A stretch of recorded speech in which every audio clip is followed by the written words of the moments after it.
Hey guys, and welcome back to our channel. I just wanted to film a video since 2019 is coming to an end and show you guys the way that we budgeted in 2019 versus the way that we're going to budget going into 2020.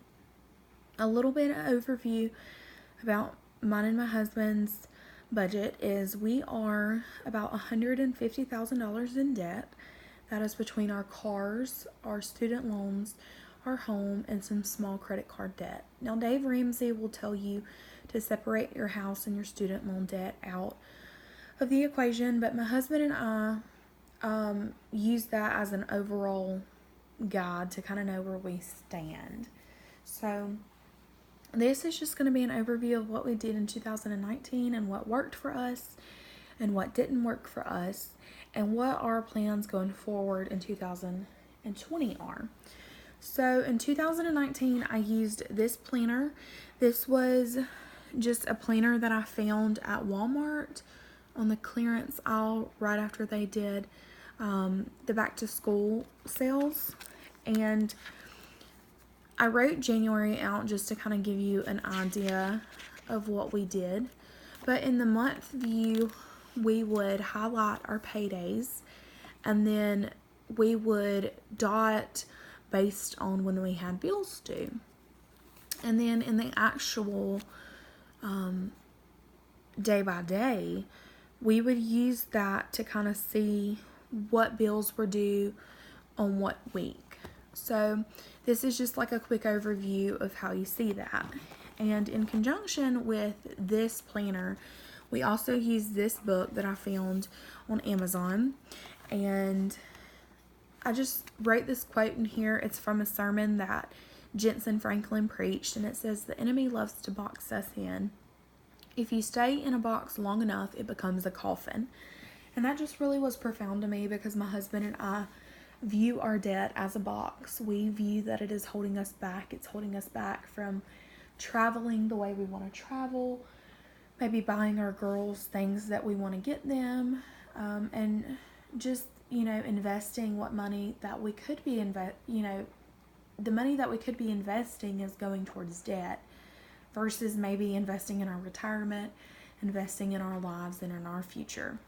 So this is just an inspirational quote that I wrote in here to kind of remind us.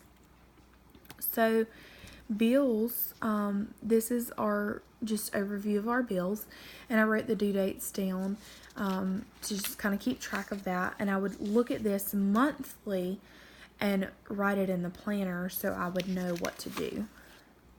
So bi-weekly needs, I wrote on the back, this would be our grocery budget and household budget, and then our gas budget. So we have to commute to get our daughter, our 6-year-old, we have joint custody of her. We are responsible for pickup and drop off. So that's why our gas budget is a little bit higher bi-weekly than most people's would be. But we have to account for that. Our grocery budget is $250 bi-weekly. And we're looking at maybe upping that just a little bit. And the reason why is in that budget, we include toilet paper, diapers, wipes, and different expenses like that, detergent, just anything you would need for your house on top of our groceries. We are a 4-person family. It's my husband and myself. We have a 2-year-old daughter and we have a 6-year-old daughter that is here half the time. So here's just an overall of our monthly needs, and then I divided that by 2 and did our bi-weekly needs. And the reason I did that is my husband has been out of work until just recently, so we were relying on my income, and I get paid bi-weekly. So this was a way for me to see bi-weekly what I needed to bring home. Now this, like I said, this is what we did this past year. Some of those things have changed. This is just kind of how I set up the months as well, just so if I wanted to look at the whole month versus going through each paycheck in the planner, I would write out all of the bills, how much they were, and then I would cross them out as they were paid. And then at the end, I always try to do like a quote or a scripture or something that will just kind of inspire me to keep going forward. So that's what we did in 2019. It worked well. But going forward, there are some changes that we decided to make to simplify it. I just wanted to show you guys this right here. I bought this back when I bought these planners, and this was on clearance for a couple of dollars. It was right after the kids went back to school, and all of the school supplies went on clearance. I believe I paid $1 for this. It may have been even cheaper than that, but that's why it is this crazy print, was because it was on sale. So with budgeting, it is crazy for you to be starting a budget to think that you need to go out and you need to spend so much money on an Erin Condren planner, or so much money on, maybe a certain wallet you want. By the time you get all the tools that you're going to want to budget, you're going to be broke from just getting the tools. So I really believe in starting with what you have at home. If all you have at home is some notebook paper, you can do something very similar to what I did here, just on notebook paper. And then the things that I did here on the dates that bills were due, like where I dotted it, you can do this in your cell phone on your calendar. That's a totally easy compromise that will cost you little of nothing. You can even do this in a note on your phone. Multiple different ways to do it. I personally like to handwrite it down, but don't go out and buy, expensive planners to do that. So this is just a little envelope that I bought that I'm going to use. I want to make the pretty scrapbook cash envelopes, but I don't have a laminator. I'm not going to pay somebody else to make them for me. I do want to get a laminator because I love doing crafts, and there's a lot of other things I would like to do. So for now, I'm just going to use this and maybe start a sinking fund for my crafts, and then eventually buy that with that money. So this is just, it's got these little files, and back here I have tabs that I can label and slide in for what we need, and it's big enough to fit my cash. So I'm going to use this as kind of like a wallet. I'm going to have a coin purse for my coins, because we have a coin jug that we throw all of our spare change into, and I'll just keep the bills in here. And that's just a simple way to do your cash envelope system. My husband and I have really found that dealing with cash is way better than dealing with a card. Reason why is if the cash is in your hand and you have $20 of your own spending money, and that is your budget for 2 weeks, and it is day 1 of 14, and you go to the store and you see a really beautiful shirt that you think you may want, and it's $17. You hold that $20 bill in your hand and you start to ask yourself, I've got 13 days left. This shirt's going to still be here in 13 days. If I can get through these 13 days and not need this money, then I'll come back on day 14 and buy this shirt with this $20. But if I use it, then that can just be something to save for. If and in 2 weeks, do you even remember that shirt that you wanted? So that's just a little tip my husband and I have found that's been really important for us. My husband's biggest issues were, going to the store and the girls suckering him into toys or things like that. My biggest thing was impulse buys as well. And we have set our lives up to the point that we save for everything. So going forward into 2020, I will be using, this is my wallet, and then this is going to be my new budget tracker. And everything that was split up between the books you saw before is in this tracker. So I really liked it. I did a lot of research. I even looked at an Erin Condren planner, but I just did not have it in me to spend almost $50 on a budget planner. So this is what I went for. This is the Clever Fox budget planner. I got it off of Amazon. It was about $20. They had multiple different colors. I chose green because green is money. So that's why I picked it. It comes with this little strappy thing that keeps it closed, which I like because these kind of books, after a while of being opened and used, sometimes they don't close well. It also has a little pen thing. I don't keep my pens on the side, but if that's something you would like to do, there it is. And then it has a bookmark that you can mark what month you're on. So that's really neat.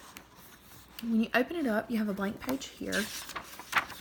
And then the first page is your information page. I just put my name in here because I take this to work sometimes when I'm working on my budgets. And if I get called into a patient's room, then if somebody comes by and they pick it up, you know, they'll know easily that it's mine and won't throw it just anywhere. And my reward for my budget planner is just financial freedom. That is our goal. So on the first page, it says my financial goals. We have listed our small debts and our house. We did not put our student loans on this. In 2020, we are not going to have our house paid off. I would be very shocked if we achieved all of these 10 goals in 2020. I'm not limiting God. I'm not limiting, you know, what I can do or what my husband can do, but I'm being realistic in our day-to-day budget. We have a lot of movement in our budget, and what I mean by that is I'm a nurse. I can pick up extra shifts. My husband is a salesman, and based on how many sales he does, he can bring home a lot more. But we base our budget on the bare minimum that we bring home, and that way we are not living above our means. If we don't have the money, then it's not there. We didn't budget for it. It's no loss either way. If we have extra money this paycheck, then that's great. That can go into our debt snowball. It can go into our savings. It can go to whatever goal we are looking at. So my first one is all bills are current. My husband was between jobs, and we like to keep our bills a few months ahead, and that was not feasible with me being the only income. So goal number 1 is to get back to that place to where we are secure in our bills. Goal number 2 is to have about $2,500 in savings. Dave Ramsey says to have $1,000 in savings. We want about $2,500 just because we have a high deductible health plan. So that $2,500 will cover our deductible, and then it would also cover things like a broken transmission or something like that on our vehicle. So that's why we put $2,500 down. This is just our small debts, and then after we pay off our vehicles, we would like to pay off our house. The reason we did this is we did the snowball format, but between our cars and our house would come our student loans in price range. Our house is at a way higher interest rate than our student loans are. So we decided that we would pay the minimum on our student loans until we get our house paid off, because in the end we'll save money. So that's kind of how we did it. The Dave Ramsey plan is a real good guideline, but when it comes to your budget, you need to customize it to fit your specific needs, and that's what we have done.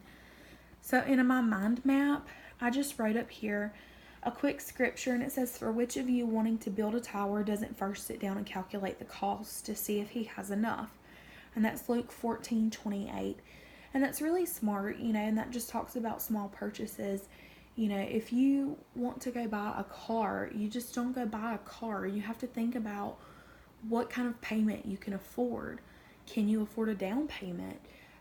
Those are that you can't make purchases without calculating, do you have enough money for it? And that even goes to small purchases. I am a nurse, and I love writing pens. I love to try different types of pens. Every nurse is like that. But feasibly, I can't go to the store and just pick up a pack of pens every time I turn around, because some pens are $10, $20 a pack.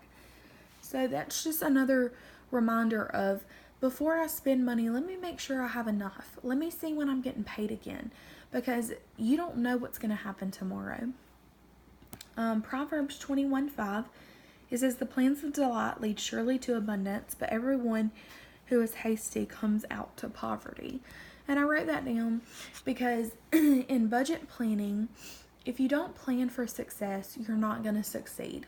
So to become debt-free, you have to plan to be debt-free. So it's an active thought. People just don't pay off their houses early on sheer luck. They have to plan for these things. They have to work for these things. So that's kind of our goal. In here, they have strategies and tactics. It'll ask you new skills to learn and achieve my financial goals. Money affirmations, that would be like your mantra, like I can and I will, watch me. Actions I will take to earn more money. Actions I will take to cut my expenses. Couple of things that we did to cut our expenses was, one, we quit dining out. We saved about $200 to $300 a month just by cutting our eating out budget. Second thing we did is our youngest daughter was going to a home daycare. My husband is off on Tuesdays. My husband works day shift. I work night shift. We do not need somebody to watch our child other than maybe I need to take a nap before I go into work. But because I'm a nurse, I have a track schedule. So one week I may work Monday, Tuesday, Wednesday, but the next week I may work Thursday, Friday, Saturday. So based on when I'm working, my husband was keeping her for 1 to 2 of the days that I was working. And then on the third day, maybe my sister wanted her, or maybe she needed daycare. We were spending $100 a week for daycare. So we cut that expense and we have it to where she can go to the daycare she was at as a walk-in for $25 a day. At the most, we may need them once a week. So that's $100 a month versus $400 a month. So little things like that you need to reevaluate. This is your savings tracker. You put what you're saving for, the amount needed, and the due date. And then this is like your deposit tracker. And you can save for 4 different things. Maybe you're saving for emergencies here. Maybe you're saving for a new camera. Maybe you're saving for Christmas or a vacation. This is where you can track all of that. This is the debt tracker. It has 4 slots. Now, my husband and I, we do not have just 4 debts. I wish we did, but we don't. So we're going to kind of use this a little bit differently, and I will show you guys in a later video how we do that. Then you go to your month and your year. So regardless of when you buy this Clever Fox budget planner, you can set it up for the month that you want to start. So I wrote January at the top because we're starting January 2020. And this month's goal, we need a tag for our house. We live in a mobile home, and that's a requirement, is you get a house tag. And then we want to catch up all of our bills and get them caught up in advance. So those are our goals. I have not put a checklist or our income and savings because, like I said, we have a set income base. Like, I have a base pay as a nurse, but if I work a weekend, I get $3 extra an hour. If I'm on night shifts, I get $5 extra an hour. If I come in for an extra shift, if it's a shift that is really short, they may label it as an incentive shift. So I make time and a half on top of, I get a $200 bonus for that shift. So when I do incentive shifts, sometimes that's an extra $600 or $700 just for that shift. So I have not wrote this in. I'll write this in as we get it and probably do 1 a week. So down here is when my bills are due. So in the other book you had saw I had just wrote all the bills out and wrote their due dates. Here I actually did it on a calendar. So I'm able to see what week what bills fall on. I also have highlighted the days that we get paid. I get paid bi-weekly. I get paid on every other Thursday. So you see, these are the 2 days that I get paid. My husband gets paid weekly, so these are the days that he gets paid. So this is just able for us to kind of see where we're at. Like for this week right here, the due date for this bill and this bill come before this paycheck. So these bills are going to have to come out of this paycheck, and vice versa. So it goes on up like that. And then your monthly overview, I have just wrote down the bills, and then you can do your subtotal, your total budgeted, your total actual, and the difference. They have an expense tracker for you to do. And that's 4 pages worth. And then they have a monthly budget review. And you can look at what your balance was in your account before you started, what your total income was for the month, what your total expenses were, and what difference was there. What did you save, and what balance do you have going forward? And then this is just like a good way for you to reflect on how you did. Then they kind of give you this blank page. This can kind of be your mind map, or whatever you want to do. And then you go to the next month. Now in the back of the book, I did want to show they have a Christmas section where you can budget for Christmas. And you can budget like your gifts, what gifts you got, who it's going to, what you budgeted for them, and how much you actually paid. And then this is like a good expense tracker. This is just some blank pages if you need to doodle. I may write my list of bills back here just to have my master list. And then they also include these stickers in here for you. So if you're interested in budgeting videos like this, please subscribe and please like, because I will be coming back to you guys weekly with a budget check-in, and it's just a way to keep myself accountable and also to kind of exchange ideas with you guys. If you have an idea of things that you're doing and tips that you have, please feel free to share them with me, because I'm all about improving things on a budget. This channel is devoted to paying off our debt and living happy, but living within our means. So you will see videos on here about how to cook on a budget, and dieting on a budget, and remodeling on a budget, and what our actual budget looks like. So if you like videos like this, please like, subscribe, comment below. We would love to have you a part of our family. Thanks again, guys, for watching. Have a good day.